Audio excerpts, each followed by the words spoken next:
بسم الله الرحمن الرحيم والصحافات تلسك عيدك حقوق الصوماليات wuxuu bulshada Soomaaliyeed la wadaagayaa 48 saac la soo dhaafay howlgalladii dib u xiraynta dalka ay fuliyeen ciidanka xoogga Soomaaliyeed ciidanka deegaanka iyo saaxiibada caalamiga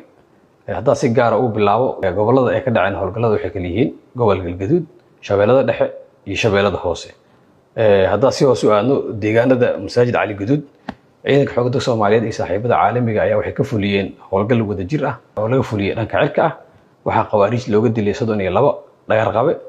tiri intaas leegna waa looga dhaawacay deegaanka laba garas ee gobolka Shabeellada Dhexe ciidanka xoogga Soomaaliyeed oo kaashanaya saaxiibada caalamiga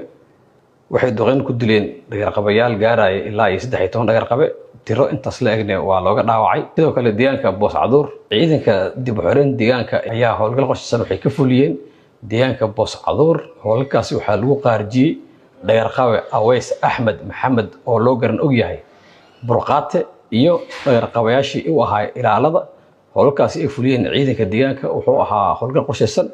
sidii loogu talagalo u dhacay deegaanka Burshiq ciidanka xoogga Soomaaliyeed iyo ciidanka dib u xirayn deegaanka ayaa waxay ka fuliyeen howlgal qorshaysan waxaana lagu dilay 7 dhagar qabe sidoo kale waxaana meesha looga gubay gaari qawaariijta isticmaali jireen ciidanka dib u xirayn deegaanka oo ku sugan deegaanka Bood ayaa waxay fuliyeen howlgal qorshaysan kaasoo laga fuliyay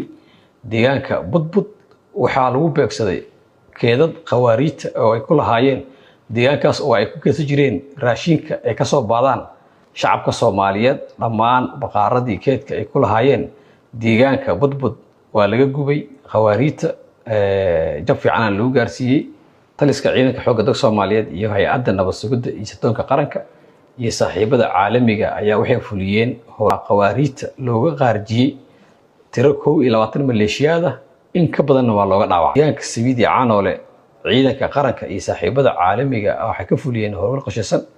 kaasoo lagu qaarjiyay qawaariij tiradoodu gaarayso ilaa iyo 65 dhagar qabe halka tiro 70 kale looga dhaawacay deegaanka Sibiidi Caanoole ugu dambeyn taliska ciidanka xoogga Soomaaliyeed wuxuu bulshada Soomaaliyeed ku wargelinaa kana codsanaa